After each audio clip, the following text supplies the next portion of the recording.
ముక్తి, బంధం. బంధం అనేది ఒక చిన్న ఆలోచన. ఆ బంధం అనే ఆలోచన పోతే ముక్తే కానీ ముక్తిని కోరకూడదు. ముక్తిని కోరేది కాదు. ఆల్రెడీ అందరి హృదయాల్లో ముక్తి ఉన్నదే. అంటే 100% డిటాచ్మెంట్. ఉదాహరణకి రిలయన్స్ అంబానీ గారిని తీసుకోండి, అదా గారిని తీసుకోండి, బిల్ గేట్స్ గారిని తీసుకోండి, ఎలన్ మాస్క్ గారిని తీసుకోండి. మెలకువలో వాళ్ళకి ఎన్నెన్నో ఆలోచనలు ఉన్నాయి, అంటే బంధాలు ఉన్నాయి. గాఢ నిద్రలో బంధము లేదు. గాఢ నిద్రలు అందరూ ముక్తులే. గాఢ నిద్రలో యుద్ధం ఎవరూ చేసుకోరు. అసలు ఆయనకి అమెరికా ప్రెసిడెంట్ అనే తలంపే పుట్టదు. ఎలన్ మాస్క్ గారికి నాకు ఇంత ఆస్తున్న తలంపే పుట్టదు. రష్యా ప్రధానికి నేను రష్యా ప్రధాని తలంపే పుట్టదు. తలపు వచ్చింది, లిమిటెడ్ అయిపోయింది. తలపులు అది అటాచ్మెంట్, బంధము. అది పోతే ఉన్నది మోక్షమే. మోక్షం అంటే అనంతమైన ఆనందము.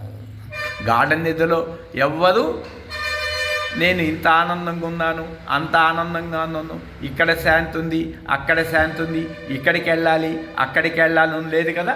అంటే గాఢ నిద్రలో అందరి ఆనందము ఒకటే. అది ఏ సచ్చిత్ ఆనందము. కాబట్టి ఉదాహరణకి ఒక 100 అంతస్తుల భవనం ఉన్నది ఒక దేశంలో. గతంలో ఏం చేసేవాళ్ళంటే పైనుంచి కొట్టుకుంటూ వచ్చేవాళ్ళు. ఇప్పుడు టెక్నాలజీ పెరిగింది. బుల్డోజర్ పెట్టి ఫస్ట్ ఫ్లోర్ను కొట్టేస్తే మొత్తం 9 అంతస్తులు కూలిపోతాయి. అలాగే 100 అంతస్తులు పైనుంచి కొడితే 1, 2, 3, 99 అంతస్తులు కొట్టాలంటే లేట్ అవుతుంది.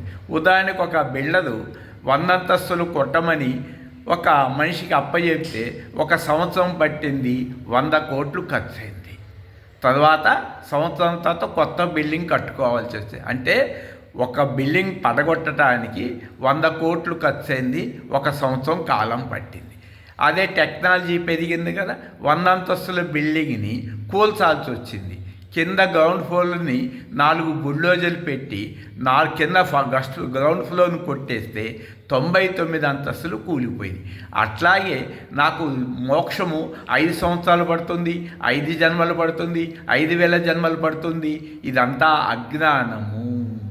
లోపల ఫస్ట్ థాట్ ఉంది కదా, అది కూల్చేయండి. ఫస్ట్ థాట్ని ఎమ్మడే 1 సెకండ్లో మోక్షము. అది కూడా నువ్వు బంధంలో ఉన్నావు కాబట్టి మోక్షాన్ని కోరుకుంటుంది. గాఢ నిద్రలు ఎవరు మోక్షాన్ని కోరదు. కాబట్టి నువ్వు ముక్తుడివేను. కాబట్టి టెక్నాలజీతో ఫస్ట్ థాట్ నువ్వు కట్ చేసి మెలకువలోనే అనంతమైన శాంతితో ఉండవచ్చు. అప్పుడు నువ్వు కర్మలు మానేయక్కర్లేదు. నీ నుంచి అనంతమైన కర్మలు కోట్ల మందికి వెదజల్లుతావు. ఇప్పుడు చూడండి, గతంలో నా ఫ్యామిలీ నాకు బంధంగా అనిపించింది, బయటికి వచ్చాను. ఇప్పుడు వరల్డ్ ఈజ్ మై ఫ్యామిలీ. ఎన్ని కర్మలు చేస్తున్నా లోపల ఆనందమే. ఆనందం నుంచి కర్మలు చేస్తున్నానే కానీ ఆనందం కోసం నేను కర్మలు చేయటం లేదు. ఈ ప్రపంచం మొత్తం నాకు ఒక స్వప్నంతో సమానము. మెలకువలో ప్రపంచము కలలో లేదు. కలలో ప్రపంచం గాఢ నిద్రలో లేదు. ఎందుకనో మీరు ఆలోచించుకోండి. ఇది ఎన్ని శాస్త్రాలు చదివినా, ఎంతమందిని గురువుల దగ్గర చేసినా, భూమిలో 1000 కిలోమీటర్ల లోతుకెళ్ళి సొరంగంలో తపస్సు చేసినా దొరికేది కాదు. ఇదే తపస్సు అంటే ఏమిటి? భగవాన్ రమణ మహర్షి గారిని అడిగితే, నేనను తొలి తలంపు ఎచ్చట నుండి పుట్టుతున్నదో పరిశీలించి దాన్ని కొట్టేయమన్నారు. తొలి తలంపు అదే తపస్సు. ఇంత సింపుల్గా తపస్సు గురించి ఎవరూ చెప్పలేదు. ఎవరైనా గాఢ నిద్రలో మెడిటేషన్ చేస్తానన్నా 1,00,000 కోట్లు ఇస్తాను. క్రియాయోగా చేస్తానన్నా 1,00,000 కోట్లు ఇస్తాను.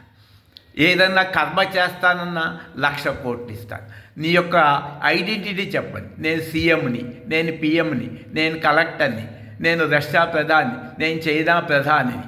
ఇట్లా ఎవరైనా 1 సెకండ్ చెప్పగలిగితే వాళ్ళకి 1,00,000 కోట్లు, 1,00,00,000 కోట్లు ప్రపంచ కరెన్సీ మొత్తం ఇస్తాను. ఇది నా అనుభవము.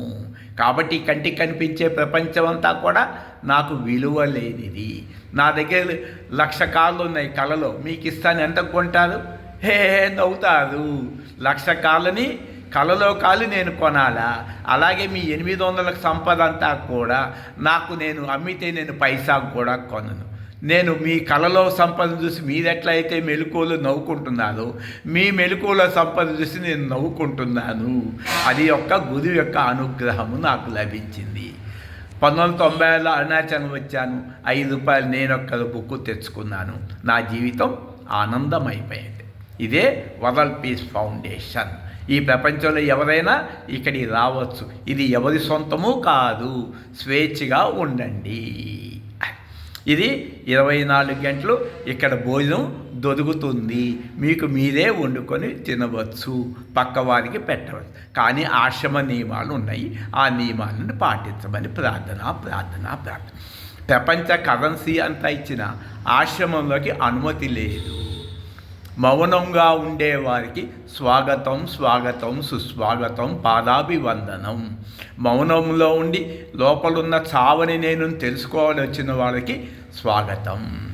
ఎందుకంటే జీవితం చాలా గొప్పది, చాలా విలువైనది. మానవ జన్మ. దేవుడు ఎక్కడో లేడు, నీలోనే నేనుగా ఉన్నాడు. దేవుడు ఎవరు అనగానే లోపల నేను అని ఎవరికైతే అతడు భగవంతుడే. దేహము ఎవరనగానే నేనే అంటాడు. అలాగే దేవుడు ఎవరనగానే నీవే అని నీకు తెలియాలి. అది చెప్పేది కాదు. మౌనము. ఇది 30 సంవత్సరాల తర్వాత ఈరోజు మానవాళికి నా అనుభవంతో అందిస్తుంది వరల్డ్ పీస్ ఫౌండేషన్.